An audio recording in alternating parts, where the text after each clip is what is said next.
¿Qué entendemos por enterobacterias? Ya esta semana, el día de ayer han tenido la primera clase de práctica y se debe haber definido a las enterobacterias. A ver, ¿qué podemos decir de las enterobacterias?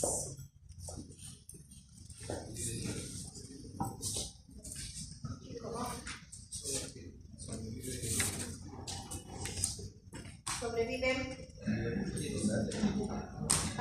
Pueden vivir en la microbiota, o sea, pueden formar parte de la microbiota intestinal, algunos que son comensales. ¿Qué más? ¿Qué otra característica?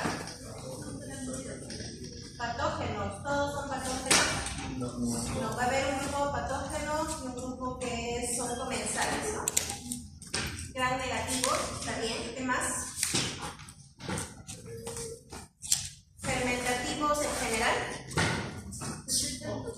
Fermentan glucosa, ¿ya? Cuando hablamos de fermentación solo nos referimos a la glucosa, porque para otros azúcares el comportamiento es diferente. ¿Qué más? Reducen los nitratos a nitritos. ¿Qué más? Carecen de la citocromo oxidasa, ¿ya? Por lo tanto son oxidasa negativos. ¿Y qué más podemos hablar? Algunos son móviles, otros no. Algunos forman esporas, otros no. Perdón, algunos forman cápsula, otros no. Y son no esporulados. Entonces, los bacilos gram negativos, o sea, cuando ustedes hacen una tinción gram y observan al microscopio y ven la coloración roja de gran negativo y además ven la forma, la morfología que es en forma de bacilo, estamos frente a una disyuntiva de ¿qué más? ¿Cómo puedo identificar a estos géneros? Entonces, se clasifican estos bacilos gram negativos si son fermentadores o no de un monosacárido que es la glucosa. En base a la fermentación de la glucosa, podemos clasificar en no fermentadores, que es un grupo que ustedes posteriormente de acá a unas semanas van a estudiar. Está liderado por pseudomonas, específicamente pseudomonas aeruginosa, que es un patógeno oportunista, pero que causa alta morbimortalidad, sobre todo en hospitales, en UCI, ¿no? En las unidades de cuidados intermedios también.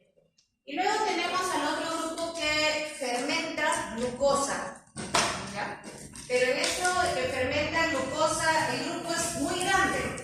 Entonces, en base a otra característica, se permite subdividir a este grupo, que viene a ser los oxidasa positivos y los oxidasa negativos, en base justamente a lo que mencionó su compañera, la presencia de la enzima citocromo oxidasa. Entonces, en base a esa característica tenemos los oxidasa positivos, que también seguro lo van a ver en alguna semana, que está ahí, por ejemplo, como representantes vibrio cólera causante de una pandemia, y tenemos los oxidasa negativos, pero junto con esa característica de ser oxidasa negativo, como ustedes mismos lo acaban de decir, los que reducen nitratos a nitritos, y obviamente está de más decir porque ya está implícito en la clasificación, y los que fermentan glucosa son las enterobacterias. Entonces, las enterobacterias tienen esas tres características compartidas por todos los géneros, que es fermentar glucosa, reducir nitrato a nitrito y citocromo oxidasa negativo o simplemente oxidasa negativa. Además, son catalasa positivos, no esporulan, algunos presentan cápsula, otros no. Algunos son aerobios, otros anaerobios facultativos. Y justamente estas enterobacterias tienen diversas subclasificaciones. Una de esas subclasificaciones es la que se va a respetar en esta asignatura, que es patógenos,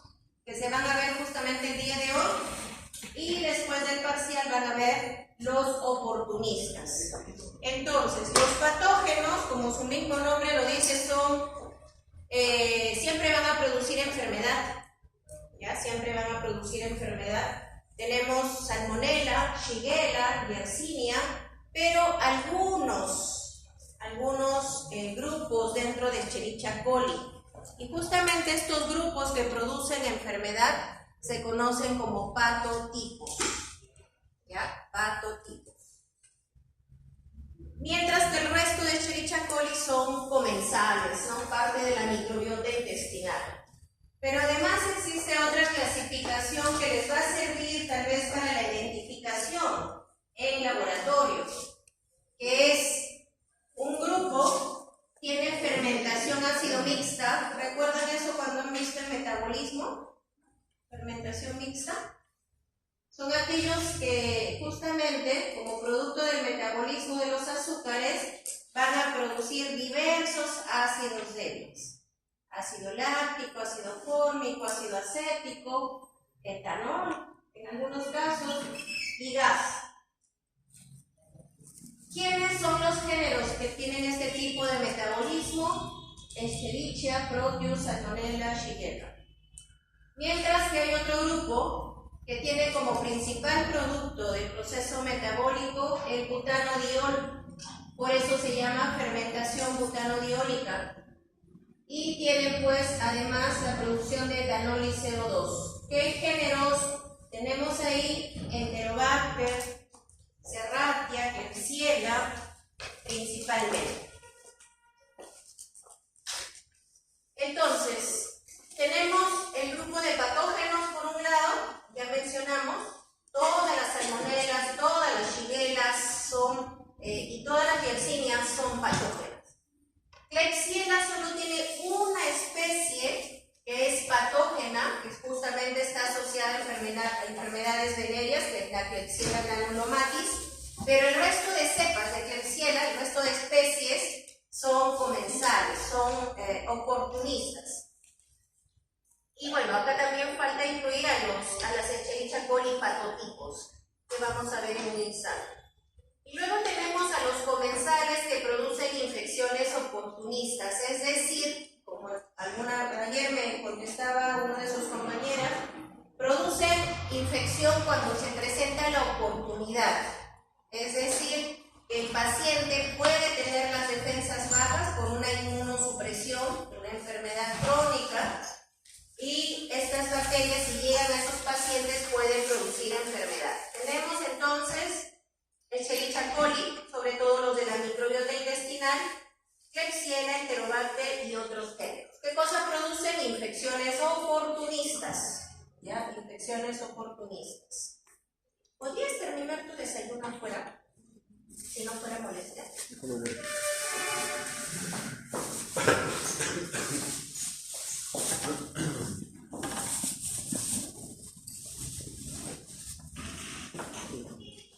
Y después vuelves a entrar. Mejor lo guardo lo mismo. Sí, no, que no se vaya a enfriar.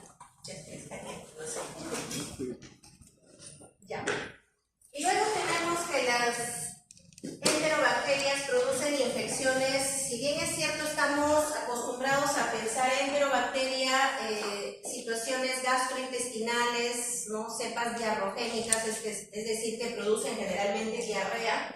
Si nosotros vemos los diversos lugares dentro del ser humano en los cuales produce infecciones, son diversos lugares, ¿no? Desde abscesos en el hígado hasta bacteriemias, es decir, bacteria en sangre, ¿no? Ahí tenemos, por ejemplo, a Salmonella typhi, que rápidamente se puede diseminar a través del torrente sanguíneo a diversos órganos. Tenemos también que muchas infecciones se contraen por heridas abdominales. Y también tenemos aquellas que producen infecciones a nivel del tracto urinario. ¿Y cómo identificamos a estas enterobacterias? Ustedes el día de ayer ya han procedido a hacer las siembras en medios de cultivos y el día de hoy posiblemente muchas mesas puedan identificar, aunque creo que ya le hemos dicho qué géneros son. Pero con las pruebas que han realizado el día de ayer y que van a interpretar el día de hoy, van a identificar el género y especie.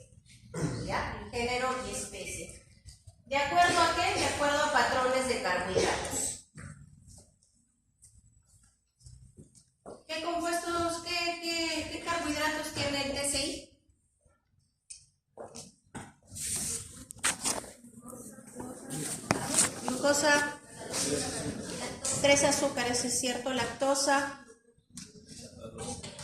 y sacarosa. Entonces, el día de hoy van a interpretar cómo se comporta esa bacteria. ¿Utiliza la glucosa? De hecho, que va a utilizar la glucosa, ¿no? Por eso estamos estudiando enterobacterias. Pero veremos, pues, va a utilizar la lactosa, va a utilizar la sacarosa, y de acuerdo a eso nosotros vamos a hacer una interpretación de esta bacteria, aunado a las otras pruebas. Pero muchas veces el estudio de un microorganismo no queda en el género y la especie.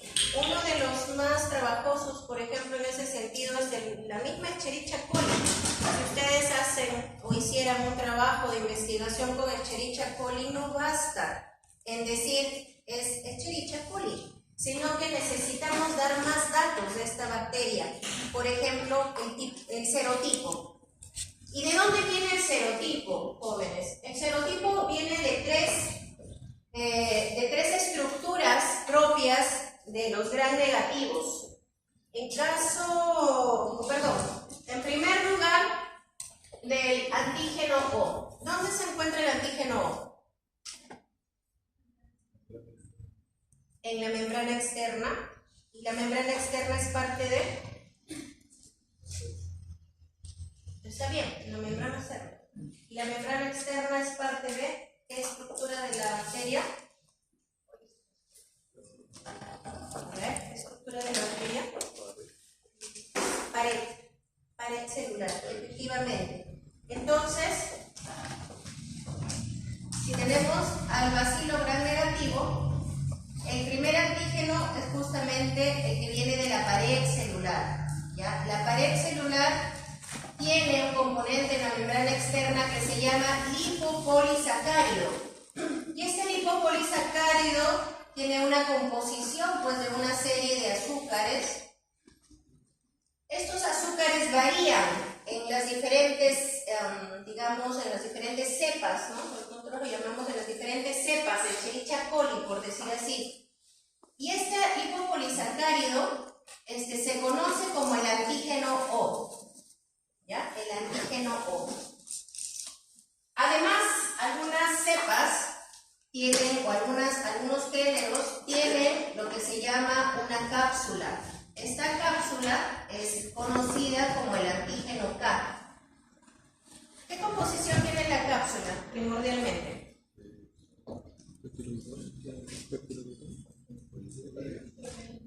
Proteínas no tanto. ¿Hay algo que es más común? No. Ureína es pared celular. Generalmente es polisacáridos. Ya por eso que es una cápsula adhesiva. Entonces, igual que el lipopolisacárido, tiene una cadena de azúcares que van a variar entre especies, no entre especies, sino dentro de la especie, entre las diversas cepas.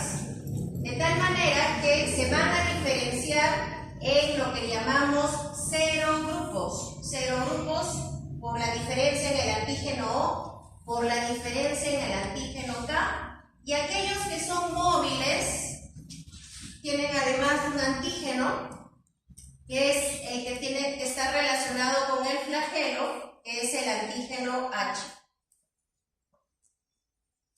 Es decir, que si ustedes tienen su Escherichia coli aislada, por ejemplo, de alguna muestra, digamos, de alimentos, van a tener o se tiene que comprar kits. En estos kits tenemos, por ejemplo, kits del antígeno 1, antígeno 2 y así sucesivamente hasta creo que hay el antígeno 175. Entonces se coloca un poco, digamos, unas gotas de un caldo que contiene Escherichia coli y luego se agrega el reactivo, unas gotas del reactivo. Y luego procedemos a homogenizar. Si este homogenizado, esta mezcla, no presenta cambios, entonces, por decir así, podemos decir que es antígeno O1 negativo, ¿no? Porque estamos evaluando acá me olvidé Pero si por aquí vamos a suponer en el antígeno O157, echamos a la bacteria y echamos el reactivo y vemos que hay un precipitado por una reacción antígeno-anticuerpo, entonces nosotros decimos que nuestra Escherichia coli es antígeno O157 positivo. Entonces, estudiar estas bacterias no es barato, hablando del término económico. ¿Ya? Entonces, ¿qué vamos a hacer? Generalmente en las tesis seleccionan, ya va dirigido. Solo voy a estudiar, por ejemplo, el O157, que es el más común, y solo evalúan para el O157. ¿Salió positivo? Bien. Y si salió negativo, solo pueden decir que no es O157 y nada más, ¿no? Entonces, eso que acabamos de hacer se hace tanto para el antígeno O, para el antígeno H y para el antígeno K, dependiendo del género bacteriano. A eso se conoce como serotipo. Por ejemplo, los serotipos se expresan con una letra O, por ejemplo, y un número del antígeno específico. De tal manera que tendríamos E. coli serotipo O157H7. ¿El O de qué cosa es? ¿Antígeno de qué tipo? ¿Y el O qué cosa es? ¿Antígeno de dónde? Pared celular y el H.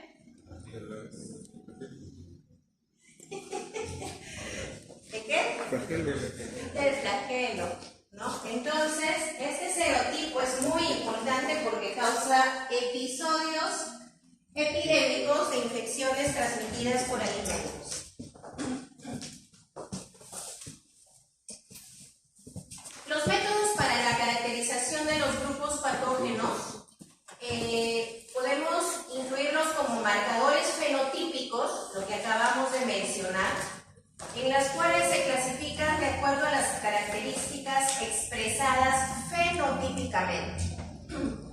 Fenotípicamente, como es la forma de una colonia, como por ejemplo es el metabolismo de un determinado azúcar, o también hay otras características fenotípicas, por ejemplo, cómo se comporta esa bacteria frente a diferentes antibióticos, ¿no? Acá tenemos, por ejemplo, bacterias que son sensibles a determinados antibióticos, mientras que estas bacterias que son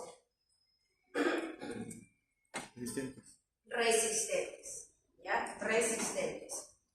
O también podemos hablar sobre patrones de hemólisis, es decir, los sembramos en sangre y pueden romper los glóbulos rojos o tal vez no.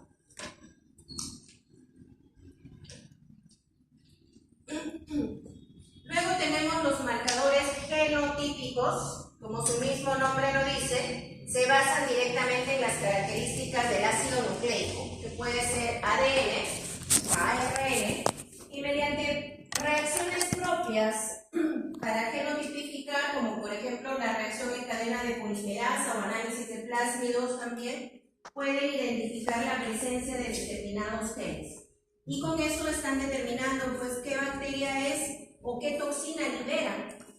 No todas las bacterias son fáciles de identificar por métodos microbiológicos convencionales y muchas veces hay que recurrir a la microbiología, a la biología molecular.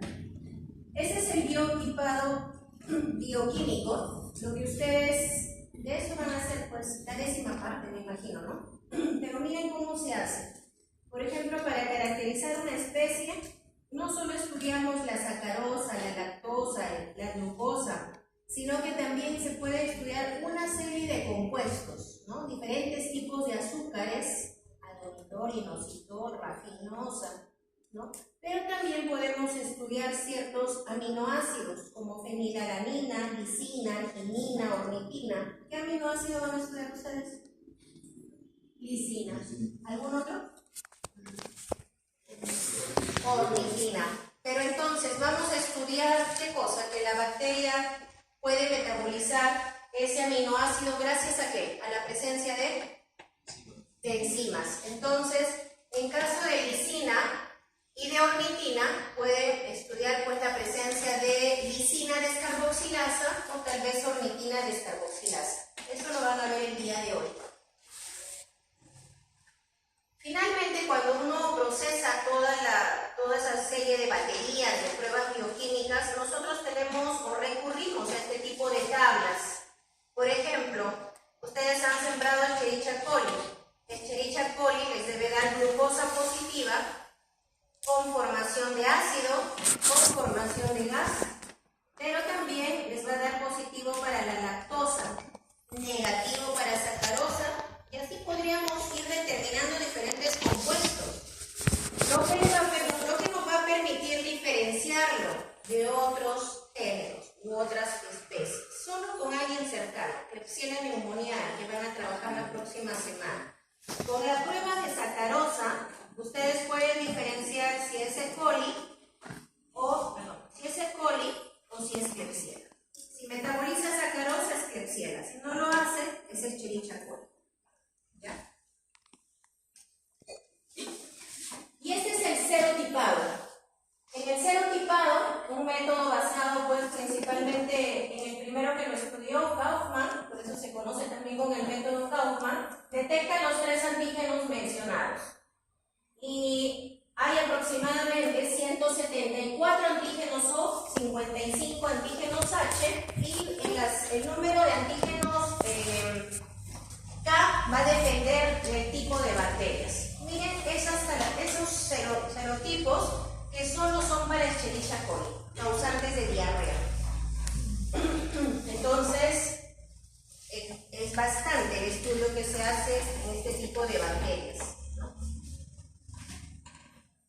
En algunos casos hay pruebas para identificar microorganismos como enterobacterias que no son parte de la microbiología convencional, sino en algunos casos tenemos que recurrir a otros métodos, como por ejemplo cultivos celulares.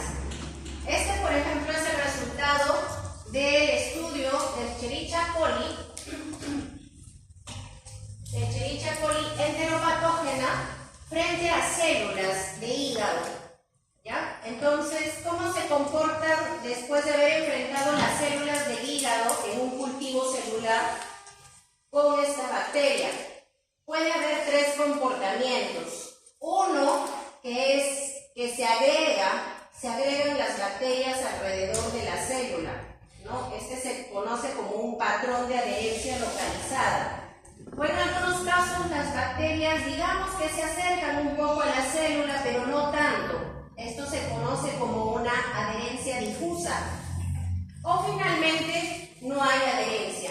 Las bacterias están libres alrededor, ni siquiera se acercan a las células del cultivo celular.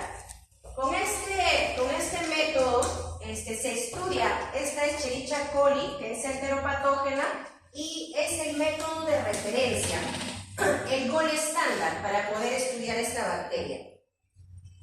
Entonces, si nosotros quisiéramos, y eso es lo que van a hacer ustedes, o al menos parte de este algoritmo, identificar a una bacteria, a una enterobacteria, primero, bacilo gram negativo. Una vez que vemos bacilo gram negativo, vemos las 3 características que ya hablamos: oxidasa negativo, fermentación de glucosa y reducción de nitrato en nitritos. Conclusión, enterobacteria. Ahora, quiero saber qué género es. Entonces, por ejemplo, en el agarma Conkey, ustedes van a saber si la bacteria fermenta lactosa o no lo fermenta. Si no lo fermenta, es otra historia por allá, pero si lo fermenta, tenemos la posibilidad de que sea cualquiera de estos géneros. Entonces, debemos hacer otras pruebas. Por ejemplo, la producción de hidrógeno sulfurado. Despierten. Despierten, chicos.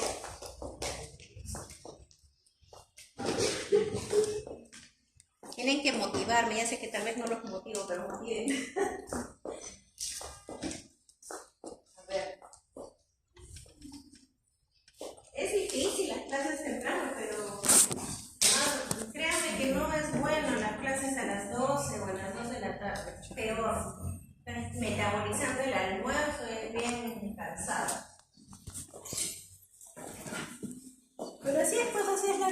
ustedes trabajan, o no, ustedes estudian, yo trabajo, todos nos levantamos temprano, ya va a terminar en cualquier momento de la semana, van a descansar y nuevamente en ciclo. La próxima semana, tensión, estudio, exámenes. Y todo depende de su organización, no más para el éxito de los parciales.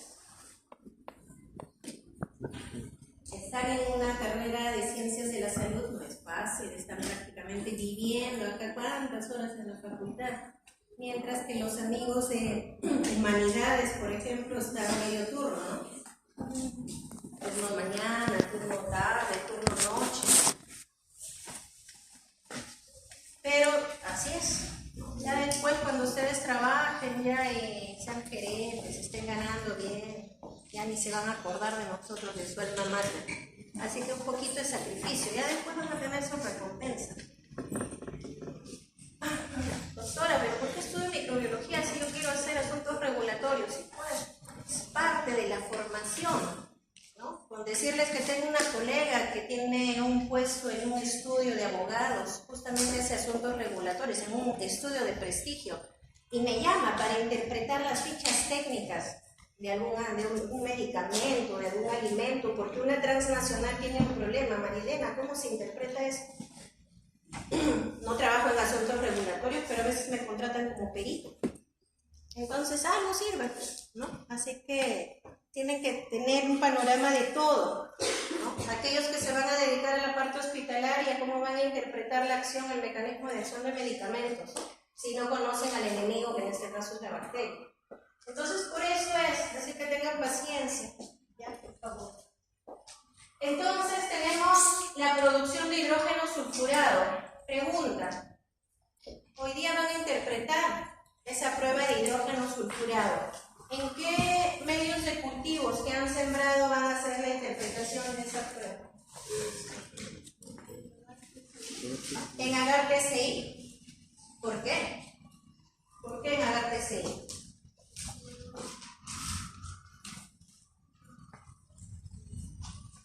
¿Está bien lo que usted dice? Yo sé que algunos, tal vez, o todos, han leído cómo van a interpretar el agar TCI. ¿Qué otro agar pueden leer este H2S? ¿Hay otro?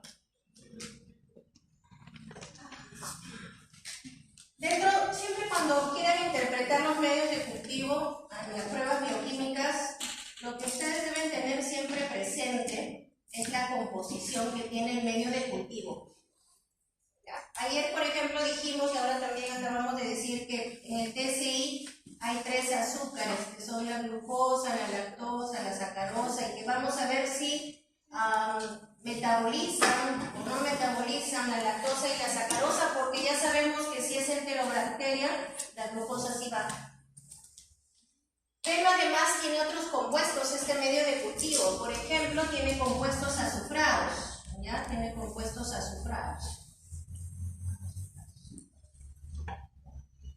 Entonces, si la bacteria es capaz de utilizar este compuesto azufrado, va a liberar este gas, hidrógeno sulfurado. Por favor, ¿lo pueden cerrar la puerta? ¿Ya? Entonces va a liberar este gas. ¿Y cómo podríamos ver este gas? ¿Cómo diferenciamos a este gas, por ejemplo, de CO2, de hidrógeno, que también puede liberar por metabolismo del azúcar? Porque reacciona con el hierro. ¿Ya? ¿Y dónde está el hierro? Entonces también hay un compuesto ferroso. Ya tenemos compuestos ferrosos, sales de hierro, y ese hidrógeno sulfurado que va a reaccionar con el hierro de las sales presentes, ¿qué cosa nos va a dar? ¿Sulfuro qué? ¿Sulfuro de qué? Foto de hierro. Sulfuro de hierro, sulfuro ferroso, que es un precipitado de color negro. Entonces, cuando vean en el medio de cultivo el color negro, ¿qué creen que van a decir? Pues esta bacteria forma hidrógeno sulfurado, sulfuro de hidrógeno, como lo quieran llamar, a partir de los compuestos azufrados. Entonces, yendo al algoritmo, si produce hidrógeno sulfurado, será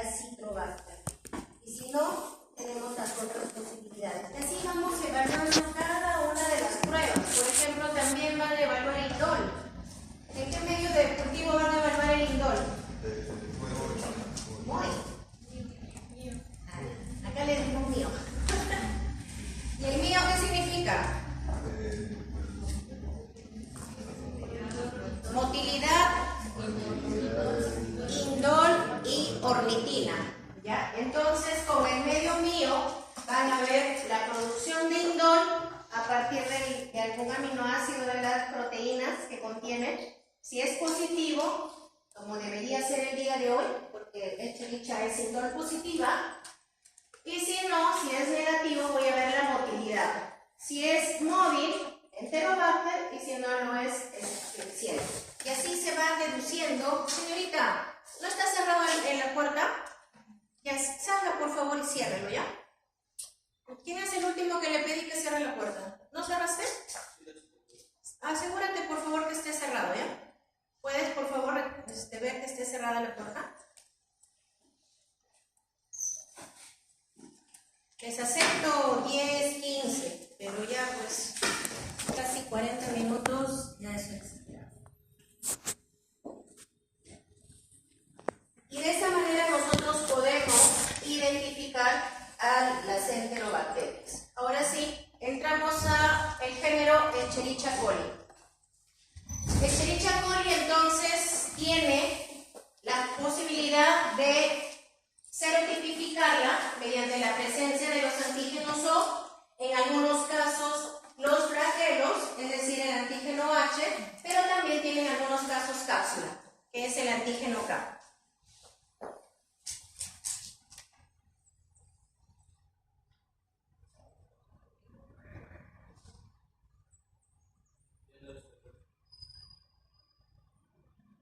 Sí, gracias.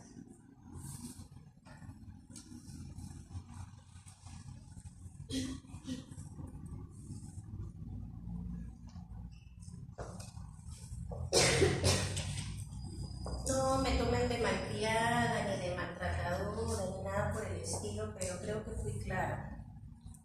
Ya, entonces yo le pedí a la señorita que se retire porque ya estamos fuera de hora, pero la señorita está ahí.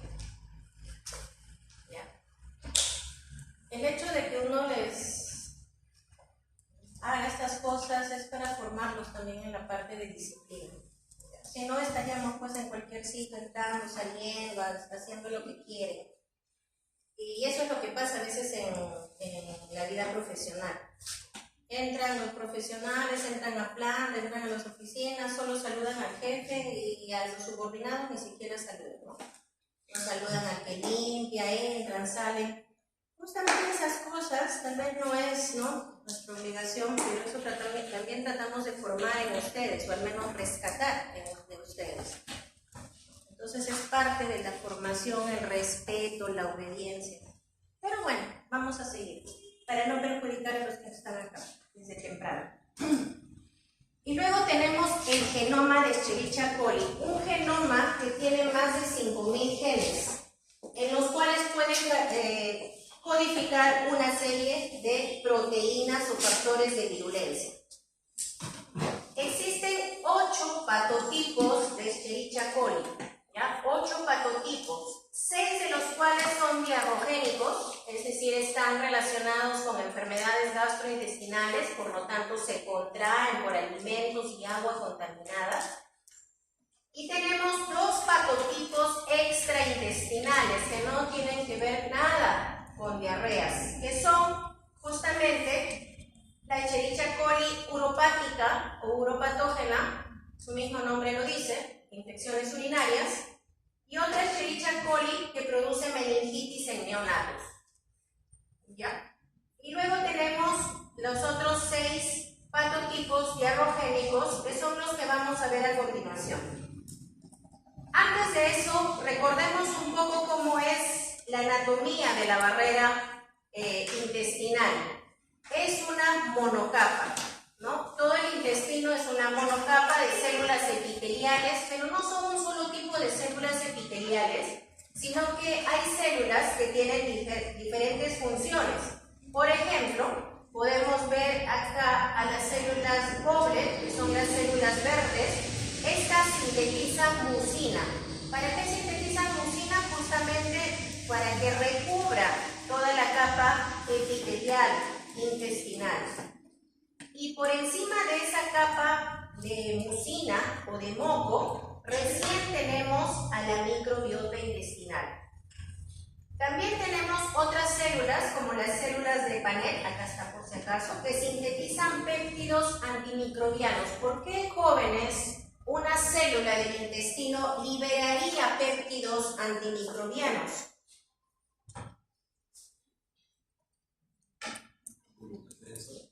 ¿Defensa frente a qué?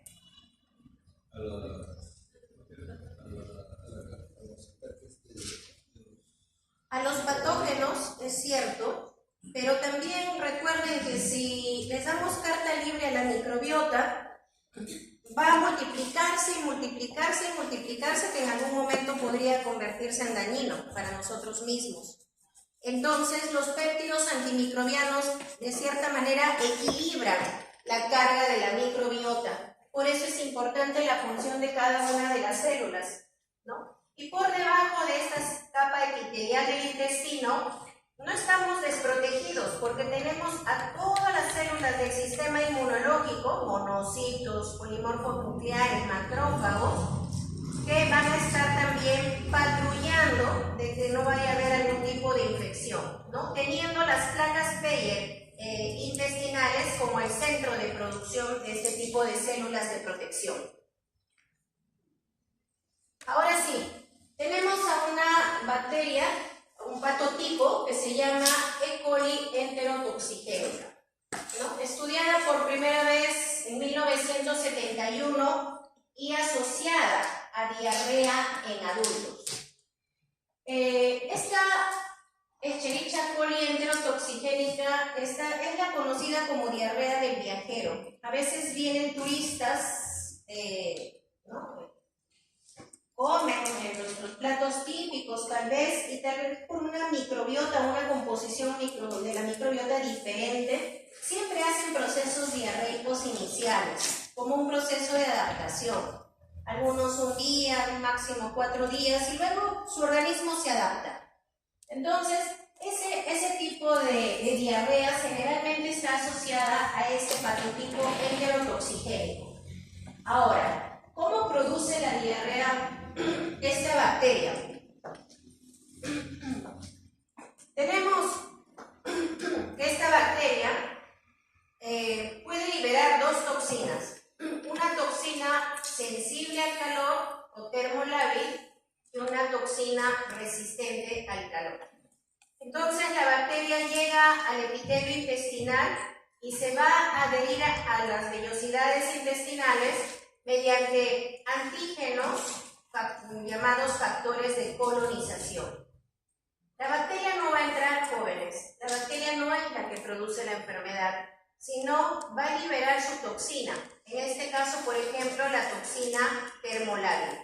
Esta toxina es endocitada, es decir, se va a formar una vesícula y va a ingresar al citoplasma de la célula, y acá tenemos a la toxina en la vesícula. Esta vesícula va a dirigirse al aparato de Golgi, donde se va a separar la subunidad que le ha servido para adherirse de una subunidad activa. ¿Eso qué quiere decir? Para todas las bacterias que están asociadas a diarreas, generalmente esta es la forma de las toxinas. Tienen una base que está formada por 5 subunidades B, que tienen que ver con la adherencia, y una subunidad A, que es justamente la parte activa, la que va a producir el mecanismo de acción. Entonces, esta toxina es de tipo AB, así se llaman estas toxinas, donde la parte que ha servido para adherencia se queda en el aparato de Golgi y la parte activa, la subunidad A, se libera al citoplasma. Tiene una capacidad de ribosilación, por lo tanto, esta unidad va a activar la adenilatociclasa, una enzima que va a producir ¿qué cosa? va a producir que el ATP pase a AMP cíclico. ¿Ya? La adenilato ciclasa entonces va a hacer que el ATP forme AMP cíclico. ¿Y qué va a hacer ese AMP cíclico? Va a activar una enzima. Esta enzima que está representada con un círculo amarillo que es la proteinquinasa. ¿Y qué va a hacer esa proteinquinasa? ¿Qué cosas hacen las quinasas?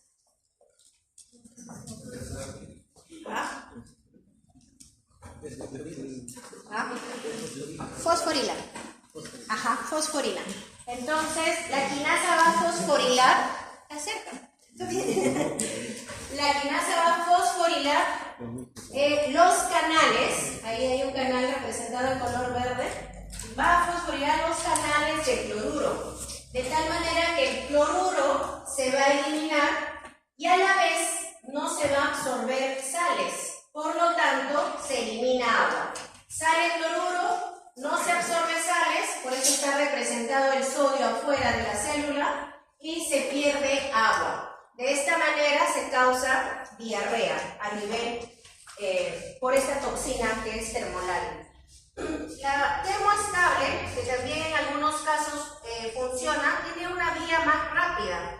Esta toxina de frente es liberada en la superficie e interactúa con un receptor. Este receptor es la guanilato ciclasa. Por acá recuerden a la toxina termolábil activaba la adenilato ciclasa en el citoplasma. En caso de la termoestable, la guanilato ciclasa de frente al receptor de la toxina termoestable. Una vez activada, hace que de GTP se forme GMP cíclico, nuevamente actúa con la proteinquinasa A y se repite nuevamente en la eliminación de cloruros, poca absorción de sales y eliminación o pérdida de agua. Esta toxina entonces están codificadas en plásmidos. La toxina termolábil que se encuentra en el ser humano es la tipo 1 y la tipo 2 se encuentra en animales. Es una toxina muy similar a la de Vibrio cólera, causante de pandemias. Mientras que las toxinas termoestables también existen dos tipos, la A y la B, ambas se encuentran tanto en el ser humano como en los animales y se parecen mucho a la toxina de Yersinia. ¿Cuánto se necesita consumir en alimentos o agua para hacer una enfermedad por esta bacteria? 10 a la 8 a 10 a la 10 unidades formadoras de colonias. ¿Eso es bastante? No. O sea, en realidad parece bastante, pero es más pequeñito que una colonia bacteriana. Una colonia bacteriana tiene pues mucho más de bacterias. En segundo lugar tenemos a la Escherichia coli, productora de toxina Shiga, ¿ya? Llamada STEC, es más conocida como STEC, pero en algunas referencias bibliográficas la conocen como enterohemorrágica porque hay una cepa, la O157H7, que produce justamente enterohemorragia, o llamado también síndrome hemolítico urémico. Entonces, ¿quién es el representante del grupo STEC? La O157H7 o Escherichia coli enterohemorrágica. En este caso, por ejemplo, la colitis que se produce se caracteriza por destrucción de la mucosa, con diarrea, con sangre y poco o nada de fiebre.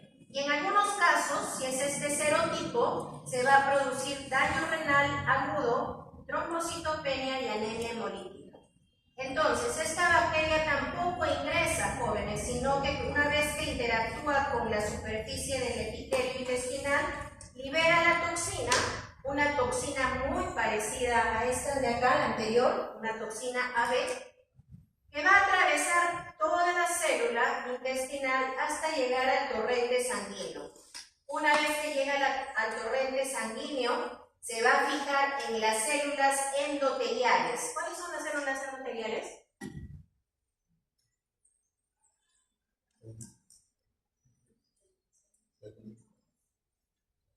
Las que forman la pared del torrente, ¿no? O sea, de las venas, de las arterias, eso está formado por células, está tapizado por células. Esas células que están revistiendo toda la parte por donde recorre la sangre se llaman células endoteliales. Y justamente la toxina se dirige hacia las células endoteliales. Por ejemplo, acá ha entrado una célula endotelial. Nuevamente tenemos la misma ruta que en el caso anterior. Ingresa por una vesícula, se dirige, en este caso, al retículo endoplasmático, se libera de la subunidad B, que solo le ha servido para entrar, y la subunidad A tiene la característica de unirse a la subunidad 60S de ¿quién? De los ribosomas. Por lo tanto, esta subunidad 60S no se puede unir con la subunidad pequeña y hay interferencia en la síntesis proteica. ¿Ya? ¿Cuánto es el inóculo para poder causar infección? 100 bacterias. ¿Ya? Entonces estás virulento. 100 bacterias basta para producir infección. Expresan lo que se conoce como perotoxinas o llamadas también toxinas tipo Shida. Hay de dos tipos y predomina, ¿no? Generalmente es más aislado la toxina de tipo 2. Estas bacterias, como suelo decir, no nacen con la capacidad de producir toxina, sino que lo van a contraer por medio de un bacteriófago. ¿Qué quiere decir eso? Que el bacteriófago infecta a una bacteria virulenta y luego la progenie de este bacteriófago, que ya está llevando el mensaje de toxina, infecta a una bacteria inofensiva, una Escherichia coli inofensiva, y al momento de infectar le está dando justamente esos genes que van a codificar para la síntesis de esta toxina, haciéndose pues esta bacteria inofensiva en una bacteria patogénica. ¿Qué característica tienen estas bacterias? Y esto es muy interesante porque es la única que se puede diferenciar por una característica fenotípica. Son incapaces de fermentar el sorbitol. ¿Ya? No se olviden, eso es la única prueba que permite diferenciar a este grupo. ¿Cómo pasa la toxina? En algunos casos la toxina puede pasar a través de la célula, ¿no? Se llama transistosis porque va a atravesar la célula completamente a través de una vesícula. En otros casos hay un transporte paracelular, es decir, que no va a atravesar las células, sino que va a pasar entre célula y célula. En tercer lugar, puede interactuar con algunos receptores. El receptor característico es este receptor GB3. Y en otros casos, pues pasa por células especializadas, que vimos al inicio cuando vimos la anatomía del intestino, por las células de Paneth o por las células M, que generalmente no están muy protegidas por el sistema inmunológico.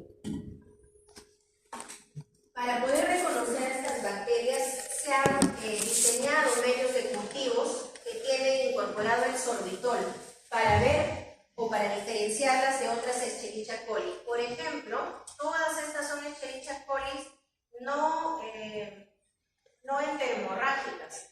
Y esta que está acá, que está transparente, ella sí es una típica pues, enterohemorrágica. Y así hay diferentes medios de cultivos, pero si un macón que normalmente cuesta 500 soles, estos medios de cultivo duplican o triplican el precio de esos medios de cultivo, ¿no? Pero hace al microbiólogo la vida más fácil, porque ya acá nomás se sabe que es este tipo de serotipo. Acá tenemos un cromo agar, más bonito todavía y más caro también. Acá, por ejemplo, las colonias que son de color malva son del serotipo O157, mientras que el resto son otros tipos de Escherichia coli. Nosotros no tenemos esos medios de cultivo, son muy caros para la docencia, ¿no? Alguna vez ha trabajado algún tesista de posgrado, pero ha comprado él mismo el medio del cultivo. ¿Alguna pregunta?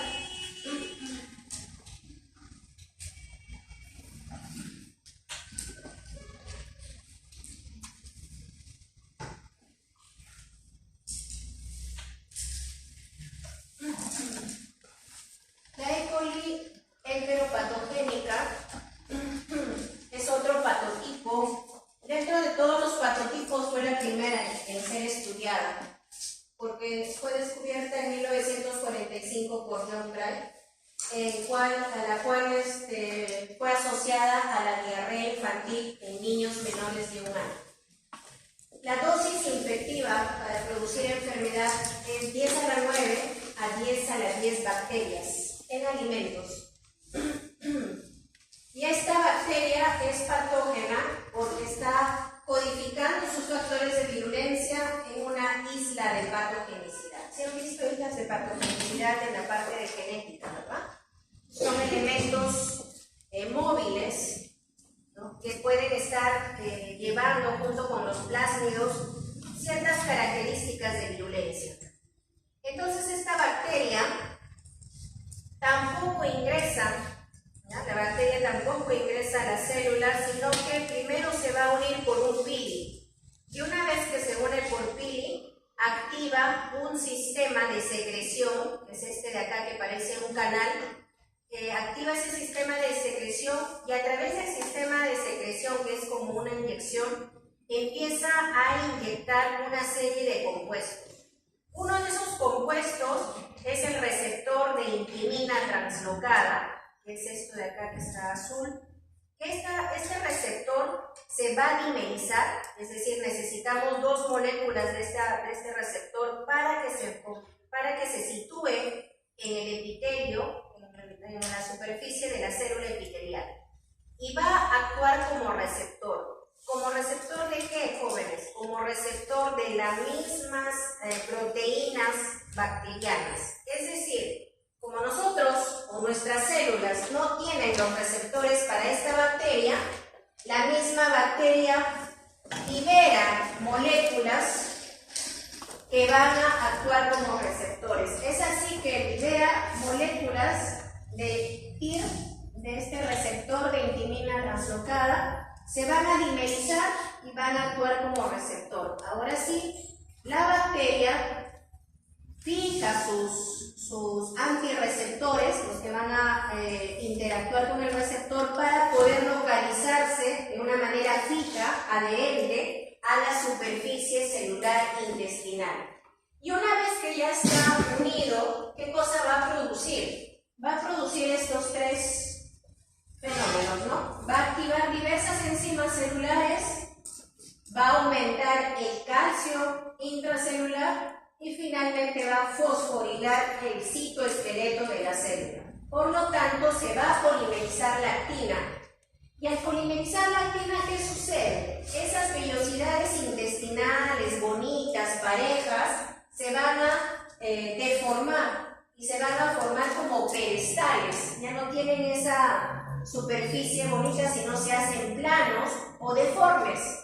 Entonces, se van a destruir las microvellosidades. Al destruirse la microvellosidad, hay menos absorción de nutrientes.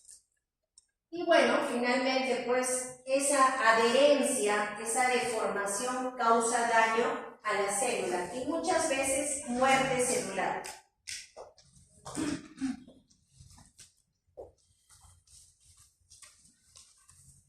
Dos patotipos más.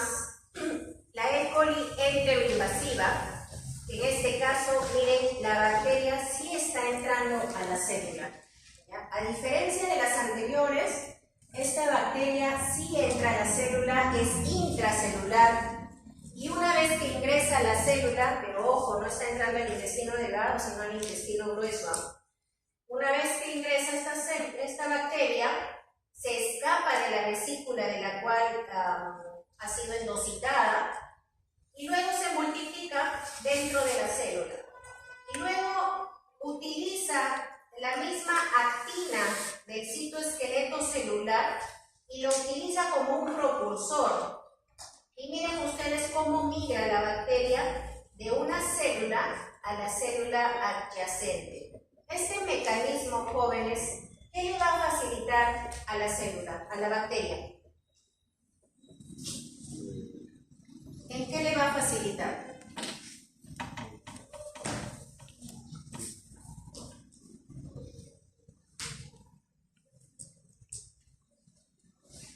¿En qué le va a facilitar?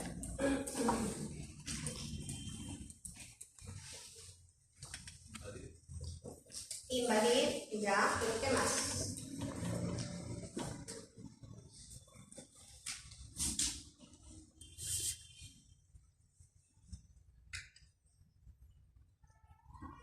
Anda, mójate la cara.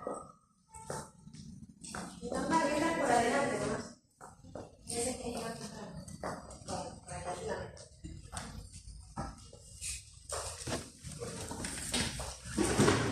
A ver, ¿en qué le ayuda a la bacteria a pasar de esa manera? Ya, una cosa es diseminarse, ya se está diseminando las células vecinas. Pero ¿qué más? ¿Qué le ayuda? ¿Qué ventaja tiene así? ¿Por qué no sale mejor por arriba y entra a la célula nuevamente del costado? ¿Qué cosa había a los alrededores de la célula? ¿Quién serán estos tumores? Teníamos a los intestinos, ¿no? Por acá está el moco, la microbiota. ¿Qué cosa había por estas células? Células.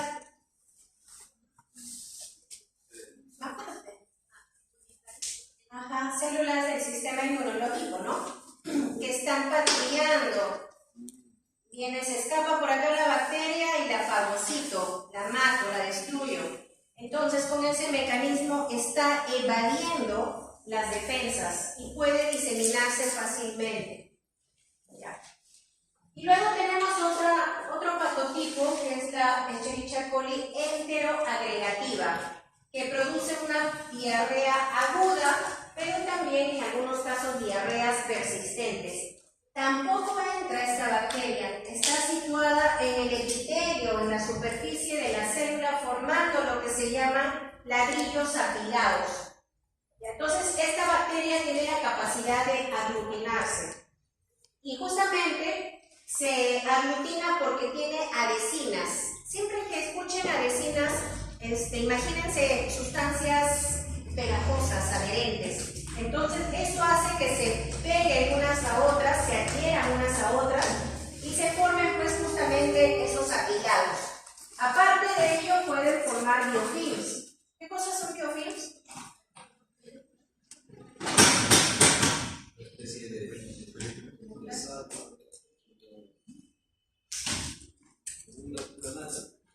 Como una nata. Como una película. Una de las características es que tiene que haber una superficie, ¿no? Y ahí se adhieren las bacterias y luego se van multiplicando. Pero ¿cuál es la ventaja? Que ellas mismas liberan un polisacárido que les va a cubrir. Y este polisacárido no puede ser atravesado por antibióticos, no puede ser atravesado por sustancias desinfectantes. Por lo tanto, es una problemática mucho en la parte clínica e industrial. Y esta bacteria forma los biofilms y todavía se da el lujo de liberar toxinas.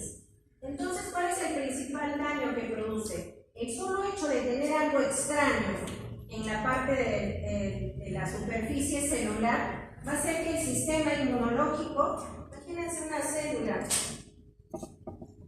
tiene algo extraño ahí, y rápidamente viene todo el sistema inmunológico, vienen todas las células, vienen los macrófagos y empiezan a atacar eso, y de paso matan a la célula, de paso dañan a la célula del intestino, entonces se causa daño, hay inflamación y finalmente hay daño citotóxico, mueren las células que están infectadas por esta bacteria. Y ahora sí, finalmente, una E. coli menos estudiada, menos conocida, solo se ha podido distinguir a este grupo por estudios genéticos y se sabe que la patogenia está dada principalmente por la adherencia. Se adhiere a través de sus fimbrias, a través de sus pilis, y parece que una vez que se adhiere, libera toxinas muy similares a los otros patotipos. En este caso, al igual también que mencionaba hace un rato, se produce daño en la célula, pero por el sistema inmunológico.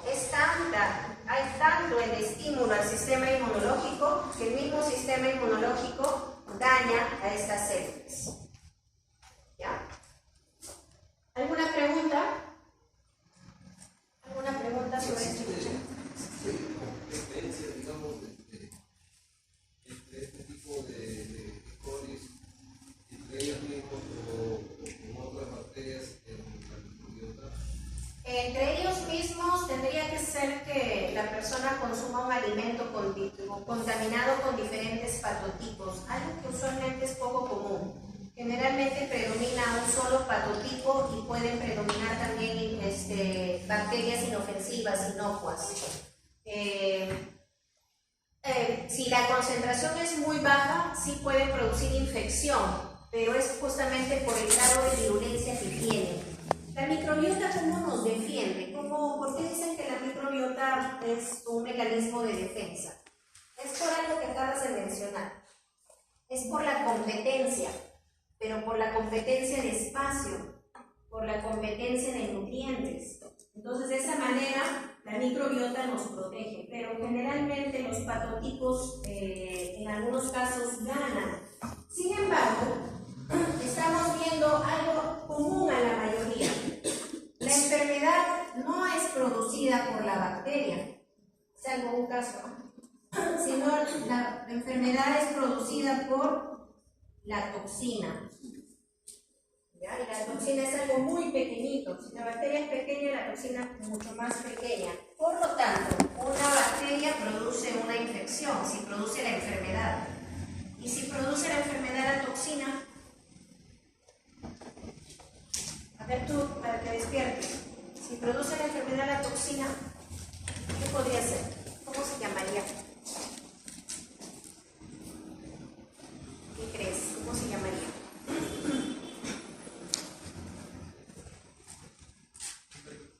¿Ah? Ya, endotoxina, la toxina, no se vayan a confundir lo que acabas de mencionar, ¿no? ¿Qué es endotoxina, jóvenes? Porque ya lo han visto. Ajá, eso lo acaba de mencionar su compañero. ¿Qué es endotoxina? Ustedes ya lo han visto. No.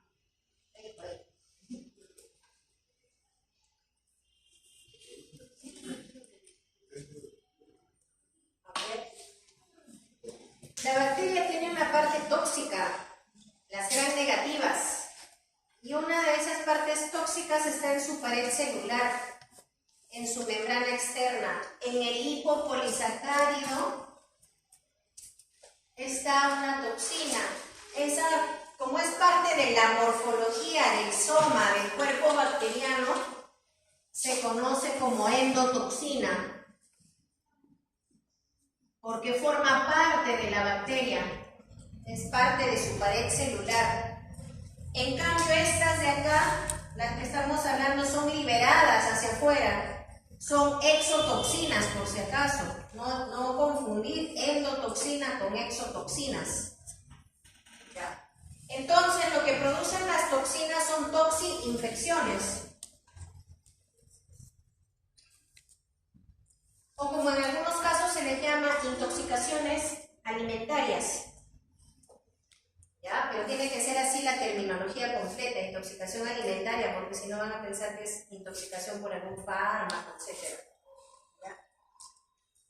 ¿Y cuál es la diferencia principal entre una infección y una toxinfección? La infección tiene un tiempo de duración mayor, hay un proceso de incubación, de multiplicación del microorganismo, ¿no? Que ahí uno tiene síntomas, fiebre, dolor, cansancio, etc. Y después se manifiesta la enfermedad. Mientras que la toxinfección, hoy día se comen una hamburguesa y a las 3 horas están haciendo vómitos o diarreas. Así ya parece que ya van a morir. Y de pronto a las 6 horas todo es tranquilidad. se eliminó la toxina y se superó esta infección. Son de desenlace rápido, pero también de duración rápida. ¿Ya? Y bueno, la Escherichia coli uropatógena, que generalmente pues causa daño, pero a nivel del epitelio de la vejiga, de los uretes, y va a depender si esta bacteria se adhiere con una fimbria, va a ser una infección más externa, digamos así, mientras que si se adhiere con un pili tipo 1, es capaz de producir infección incluso a nivel de la vejiga, es decir, infecciones más graves. Ahí está las diferencias entre las diferentes enterotoxinas de Escherichia coli, como a manera de cuadro de resumen, y las pruebas de laboratorio. Ustedes las van a ver al menos de Escherichia coli en general. Para estudiar las toxinas, jóvenes, para estudiar las toxinas se necesitan kits. Por ejemplo, si quiero estudiar la toxina de Escherichia coli enterotoxigénica, compramos este kit y acá está para sus dos toxinas, toxina 1, toxina 2. Es como una prueba de embarazo, ¿no? Hay diferentes tipos de kits. Claro, aparece una rayita. Ustedes colocan ahí la muestra en un caldo o en una solución salina y aparece, ¿no? O en algunos casos pueden haber estudios mediante biología molecular donde ustedes determinan la presencia de los genes que codifican las toxinas tipo 1, tipo 2 u otros factores de violencia. ¿Sí? ¿Preguntas? Estírense un minuto, creo 2 minutos.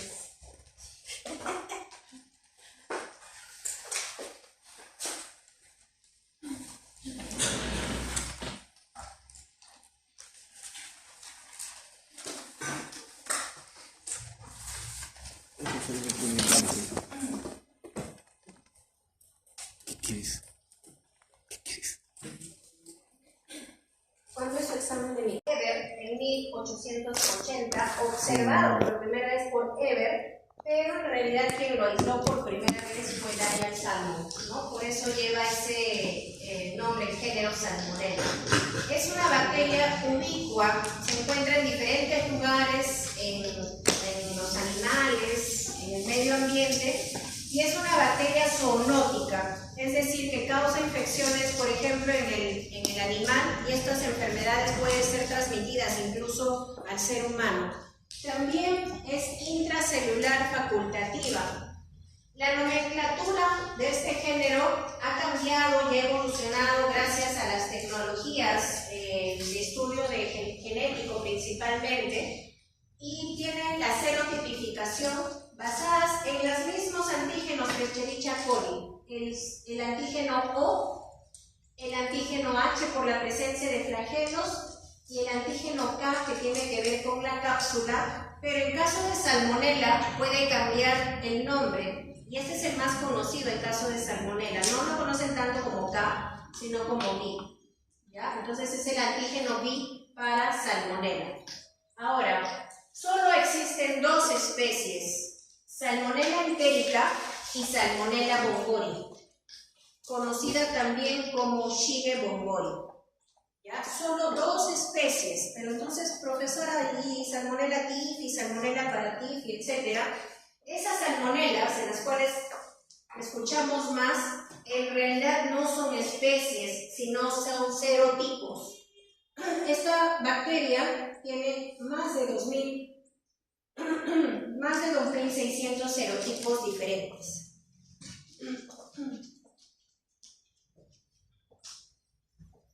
Entonces, familia Enterobacteriaceae, tribu Salmonellae, género Salmonella y dos especies, entérica y bongori, que se han diferenciado por estudios de ADN porque anteriormente se pensaba que todas estas eran especies, ¿ya? Entonces, tenemos también subespecies. Esas subespecies tenemos, por ejemplo, entérica, ¿ya? Hay una subespecie entérica, que es subespecie de la especie entérica, ¿ya? ¿Y qué se encuentra en el hombre y en animales de sangre caliente. Pero además hay otras subespecies. Estas se encuentran en animales de sangre fría y medio ambiente. ¿Cómo diferencio a las subespecies? Por pruebas bioquímicas. ¿Cómo diferencio a las especies? Por pruebas de ADN. Además tenemos 0 variedades. Estas 0 variedades, por ejemplo, tenemos a Tifimurium, Enteritidis, Tifi, Paratifi. La mayoría de ellas pues son aisladas del hombre, de los animales, y se pueden identificar mediante pruebas de serotipificación. Por lo tanto, la nomenclatura de Salmonella, ¿cómo es? Por ejemplo, el verdadero nombre es Salmonella enterica tifimurium. Ese es el verdadero nombre. El primero es el género. El primer entérica es la especie. La segunda es la subespecie y el último, Tifimurium, es la 0 variedad. Salmonella género, ya saben, la primera letra mayúscula, el resto minúscula, en cursiva, y la especie y subespecie todo en minúscula y en cursiva. Por lo tanto, la 0 variedad empieza con letra mayúscula, pero es en romano, no es en cursiva.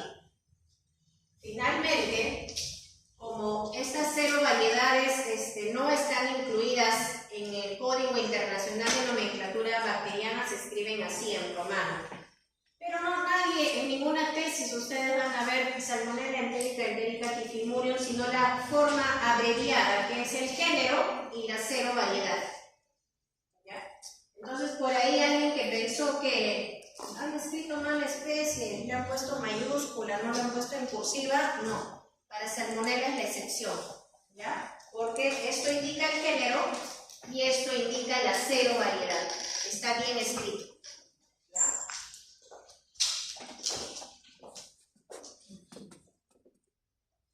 Desde el punto de vista epidemiológico se puede clasificar en 3 grupos. Aquellas que no tienen preferencia si el huésped es el hombre o los animales. Luego tenemos aquellos que infectan solo al hombre y aquellos que están adaptados principalmente a huéspedes animales. ¿Cuáles son las bacterias que solo infectan? ¿Cuáles son los serotipos, digamos, que infectan solo al ser humano? De Salmonella.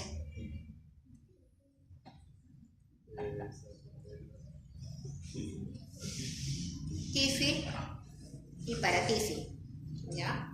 Tifoidea, los que causan la tifoidea o la fiebre paratifoidea. Entonces, son los únicos que infectan al hombre, al ser humano. Entonces, esos son los serotipos, los que causan la fiebre tifoidea o paratifoidea. El reservorio solo son los humanos y se transmite por medio de agua, predominantemente por agua, pero también por alimentos. La forma de presentación es sistémica porque se puede difundir a todo el organismo a través del torrente sanguíneo, mientras que la Salmonella no tifoidea tiene como reservorio a los animales. Ahí están los factores de incidencia. Y esta bacteria produce enfermedad primero porque invade, hay una adherencia inicial a las células de Guillon y las células M. Luego entra transepitelialmente y luego se disemina en los vasos linfáticos, es decir, que puede dirigirse hacia la médula, hacia el hígado, hacia el vaso. Entonces, Salmonella ingresa al organismo y va a superar diversas barreras y se va a situar en el epitelio del intestino mediante una unión por fimbrias. Una vez que está unido, va a producir pues, justamente su endocitosis, la célula lo va a endocitar en una vesícula, y supuestamente en esta vesícula la bacteria debería ser destruida, porque esta vesícula baja el pH y debería destruir a la bacteria por acidez.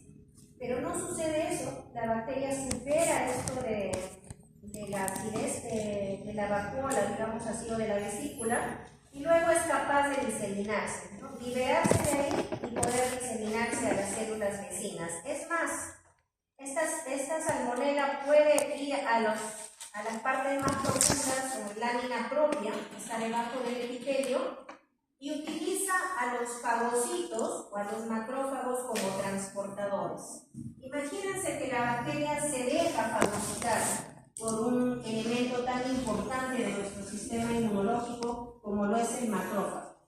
Se deja fagocitar y luego le dice al macrófago, llévame por el vaso, quiero quedarme en el vaso. O tal vez otro macrófago, llévame al hígado. Y así se va a diseminar por todo el organismo. Y luego se escapa, produce apoptosis del fagocito y se disemina rápidamente. Entonces, ¿a qué se debe esa propiedad? Principalmente a la característica de que tiene proteínas invasivas y también porque tiene genes de tolerancia a la acidez. Es decir, que si tenemos una salmonela que va a pasar por la acidez del estómago, un pH extremadamente ácido, no le va a hacer nada, porque tolera la acidez.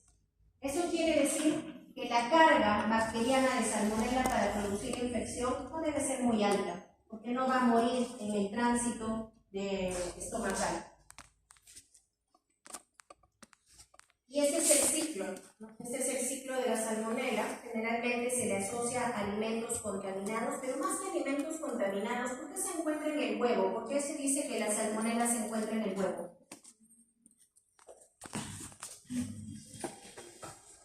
¿Por qué creen?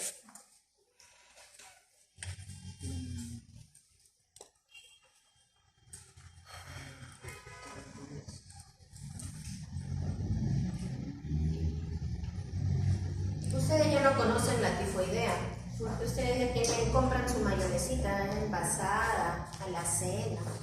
Pero antes no era así, antes preparábamos la mayonesa en casa. La manera de preparar la mayonesa, en general, es simplemente el huevo, ¿no? El huevo y agregarle aceite. En un hilito se agrega el aceite, ¿no? En la licuadora hasta que se va espesando y al final cierran con sal y un poquito de limón.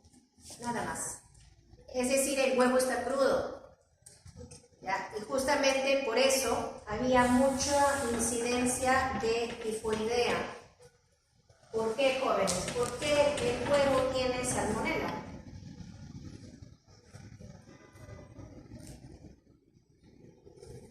Todos son pollos enfermos, profesora, todos. El huevo sale por un lugar cerca a donde el ave también excreta las heces. Pero entonces, ¿el ave es un ave enferma con salmonela?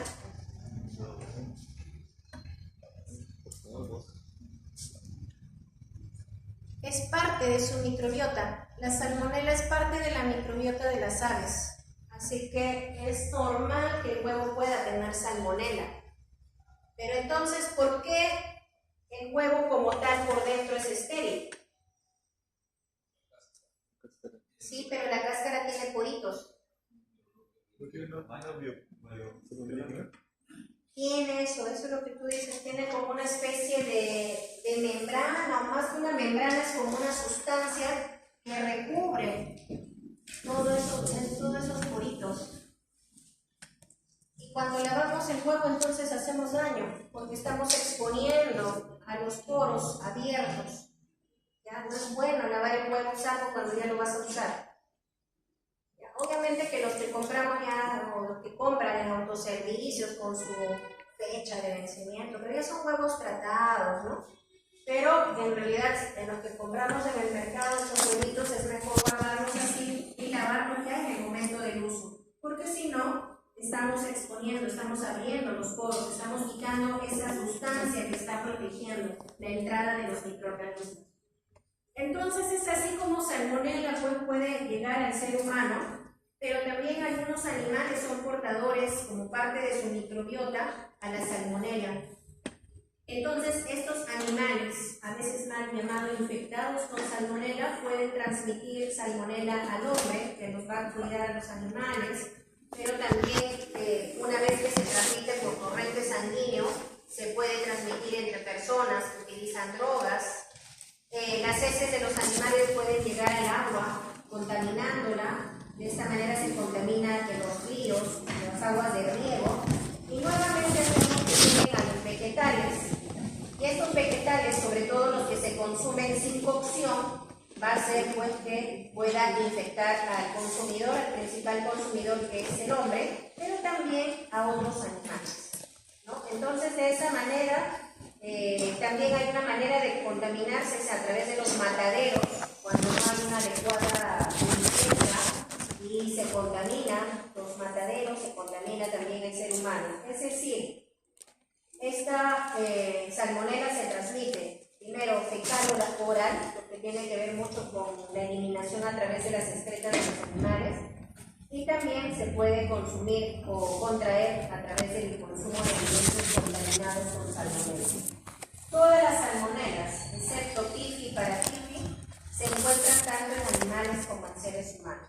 La dosis infectiva para salmonela TIFI es muy baja comparado con las otras salmonelas, que para producir infección tenemos que consumir más de 1 millón de bacterias. ¿Y cuánto tiempo está salmonela en el medio ambiente? En las heces de las gallinas, 25 días. En la cama de un paciente con tifoidea, hasta 144 días. En las plumas del ave, hasta 4 años. En la cáscara de huevo, más de 1 año. En las cajas de cartón que transportan los pollos, etc., 2 meses. En las paredes del galpón, 172 días. Y así podemos ver en la mosca, 60 días, ¿no?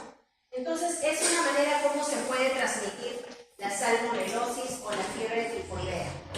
La salmonelosis como tal produce diarreas, ¿ya? Y es otra especie, pero la TIFI o paraTIFI son las que producen la enfermedad con más implicancia clínica. Y esta salmonela tiene toda esa versatilidad debido a que su parámetro de temperatura, si bien es cierto que la temperatura óptima es de 35 a 37 grados, puede tolerar la refrigeración y hasta un máximo de 54 grados también.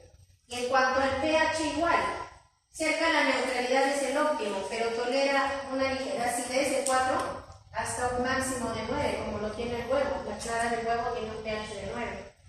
Y así, ¿no? Varios parámetros que le dan ventaja a este microorganismo.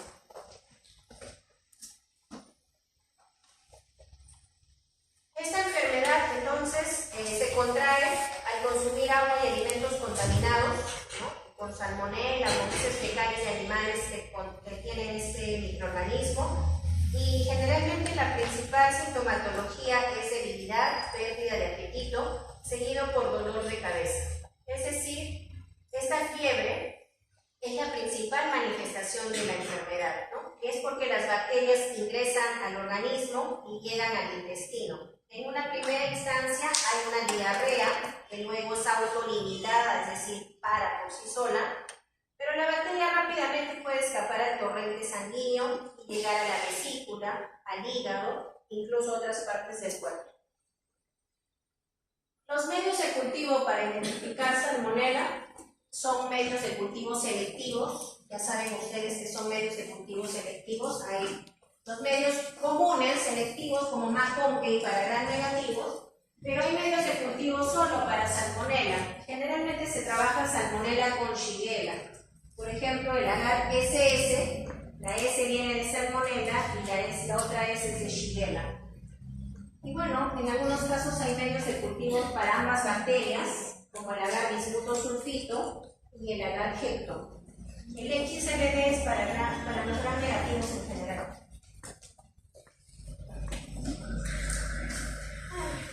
A ver, Shigella es otro género, no muy parecida a la E. coli enteroinvasiva, porque tiene más del 80% en común en sus genomas y causa infección invasiva, pero en el intestino grueso.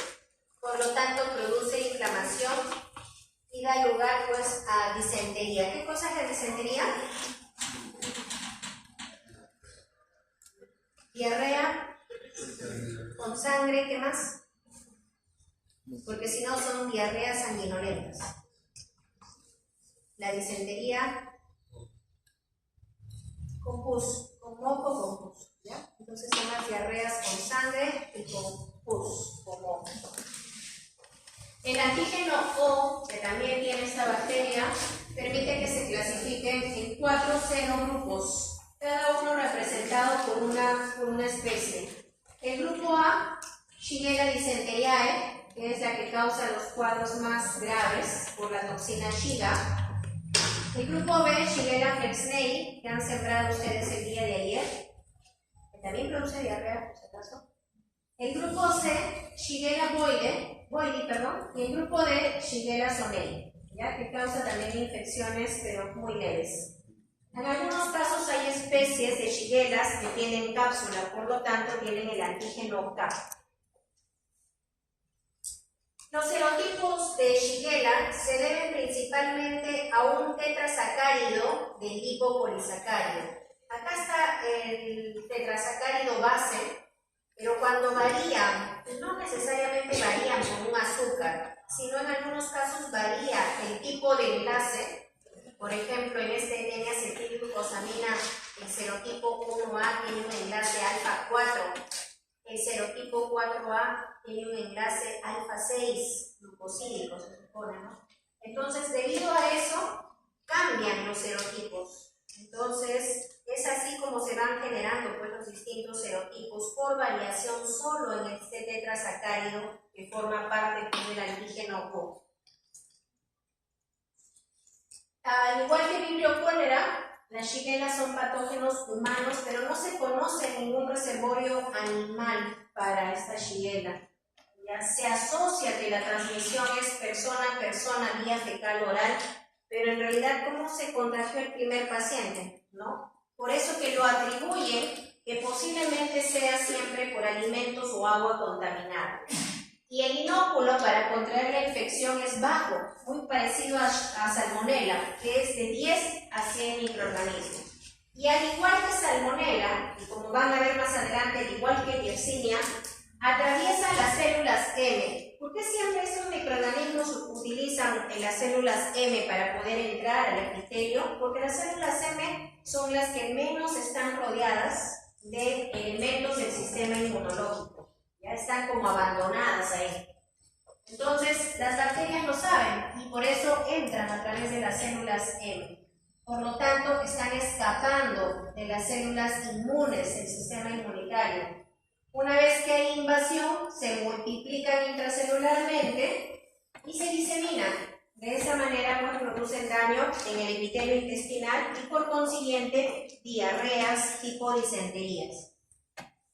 Entonces, estas Shigellas atraviesan específicamente por las células M, principalmente. Atraviesan toda la célula y son capaces, ¿ya?, de, al igual que Salmonella, de entrar al macrófago, multiplicarse dentro del macrófago y luego inducir apoptosis, o sea, muerte programada del macrófago. Se liberan y luego ingresan por la parte basal a las células del epitelio intestinal, ¿no? Todo esto hace que se cause inflamación, por lo tanto, respuesta del sistema inmunológico, rápidamente migran los polimorfos nucleares para defendernos, pero también hay un daño a nivel celular. Y esta es la toxina Shiga. Nosotros hemos visto que la toxina, pues hasta me estoy dibujando así, la toxina tipo AB, pero la toxina en realidad es esta. La subunidad B y la subunidad A. Estas subunidades, la subunidad B utiliza principalmente para adherencia en la superficie del epitelio y luego esta subunidad B induce arreglos lipídicos de la membrana celular, de tal manera que la célula, la fagocita, ingresa en un endosoma o en una vesícula y luego simplemente sale la parte activa, que es la subunidad A. ¿Qué pasa con esa subunidad A? Ingresa pues al aparato de Golgi, tal vez al retículo endoplasmático, para estar atento de unirse principalmente a la subunidad mayor del ribosoma. De esa manera interfiere con la síntesis proteica y hay muerte celular. Nuevamente estamos hablando que el daño no solo es por invasión, sino en este caso también hay un daño a través de la toxina Shiga. Pruebas de diagnóstico. Como les mencioné, para Shigella no está demostrado al 100% que se transmita por agua o alimentos, por eso las mejores muestras son las eliminadas por el mismo paciente, y los cultivos tienen ahí los medios selectivos que se muestran, describiendo el tipo de colonias para cada caso. Ahí está. ¿Cómo se interpreta esta prueba? Para ver cómo están repasando. ¿Cómo se interpreta este TCI?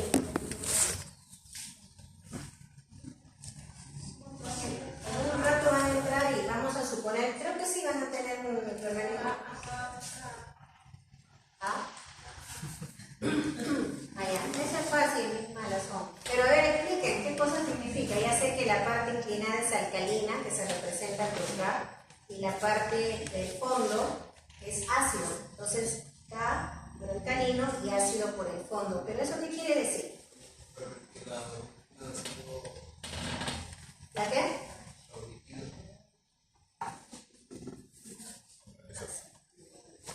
Miren, hay pico de flauta, así que no es el medio mío. No hay ornitina ahí.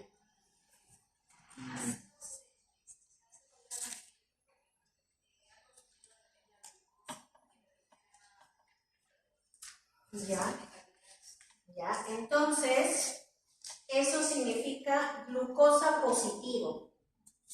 Nada más. Dentro de los 3 azúcares, solo ha consumido la glucosa. Pero si hubiera consumido la lactosa, pues todo el tubo estaría amarillo. Pero solo ha consumido la glucosa. Ese mismo tubo lo dejan unas horas más. Por eso siempre se leen las pruebas bioquímicas entre 18 a 22 horas. Si lo dejas más, ya se va a acabar la glucosa y la bacteria va a empezar a consumir proteínas y va a alcalinizar el medio y todo el tubo se va a volver nuevamente rojo. ¿Ya? Entonces es muy importante la interpretación.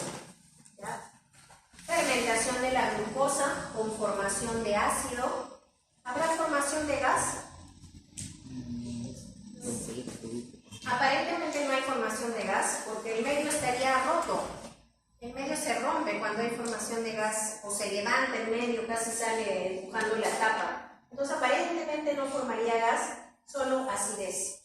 Nada más. No hay formación de ácido C, porque si no estaría negro, ¿no? Entonces de esa manera van interpretando las pruebas bioquímicas. Y finalmente, Yersinia. Es una familia de puros patógenos, es la familia Enterobacteriaceae. No presenta cápsula, a excepción de Yersinia pestis. Yersinia pestis es una especie en la actualidad poco común, pero que fue causante de muchas pandemias. Tanto así que se utilizó bastante para la guerra biológica, ¿no? En algún momento se utilizaron, pues, estos microorganismos para poder sprayar ciertas áreas y causar enfermedad, ¿no? La peste negra, por la cual murieron más de la mitad de la población europea. Sin embargo, existen otras especies asociadas a gastroenteritis, como por ejemplo Yersinia enterocolítica, cuyo reservorio es el cerdo, por eso se controla principalmente en los derivados de este animalito. Yersinia pseudotuberculosis, que tiene como reservorio las aves, pero también los roedores. Acá tienen, para cuando puedan, lean los factores de virulencia. En realidad son muy similares a los géneros que ya hemos visto previamente. Acá tenemos el híbrido A, que es una toxina, tiene toxinas termoestables, tiene alecinas, que ya lo hemos mencionado en los géneros anteriores.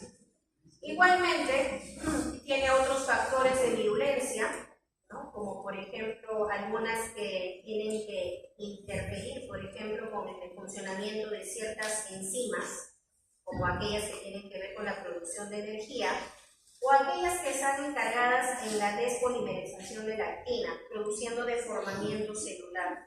Entonces, esta Yersinia entra, al igual que Shigella, ¿no?, a través de las células M, y también se dirige igualmente hacia los macrófagos. Por un lado, induce apoptosis a ciertos macrófagos para diseminarse e invadir las células adyacentes, pero por otro lado, puede puede utilizar a ese macrófago como un medio de transporte para diseminarse a nivel de todo el organismo, es decir, producir una infección sistémica. No tiene problema para atravesar la barrera ácida del estómago, porque tiene una enzima llamada ureasa y por lo tanto se considera un microorganismo muy patógeno. Los medios de cultivos, los mismos para los gram negativos, pero si hubiera la oportunidad de tener este medio para alguien que quisiera estudiar, hay un medio, un agar, cefsolubina y garzán y novobiosina, que da unas colonias características de moco de buey. Esa es la descripción de las colonias. Ahora, Yersinia tiene una característica muy particular con respecto al resto de las enterobacterias. Y eso significa que lo podemos aislar utilizando esta propiedad. El enriquecimiento por incubación en frío, a 4 grados centígrados. Eso quiere decir que si ustedes tienen una muestra, digamos, de carne, en la cual sospechan la presencia de Yersinia, obviamente va a haber otros microorganismos, ¿no? ¿Cómo hago que esa Yersinia se multiplique más? ¿Lo llevo a incubar a dónde? ¿A dónde? ¿A dónde lo llevarían a incubar? A refrigeración. Llevan la muestra en un caldo y lo ponen a la refrigeradora hasta el día siguiente, a 4 grados centígrados. El resto de microorganismos va a morir o se va a inhibir totalmente, pero esta bacteria se va a multiplicar y cuando ustedes lo siembren van a tener más probabilidad de poder aislarlo. Entonces esa es una gran ventaja para poder estudiar Yersinias. Y bueno, solo para mencionarle que todas las enfermedades gastrointestinales no solo están atribuidas a estos patógenos, sino que no deben descartar la presencia de otros microorganismos. Por ejemplo, los virus. El rotavirus es asociado a diarrea, sobre todo en los niños que recién están empezando a probar alimentos sólidos.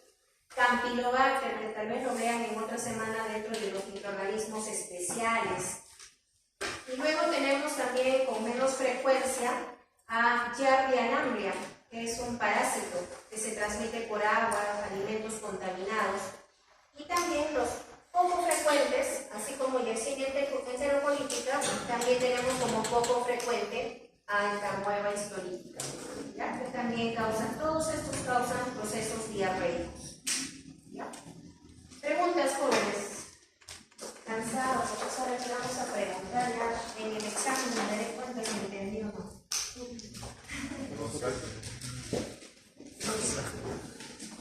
Ya, relájense antes de entrar a sus clases.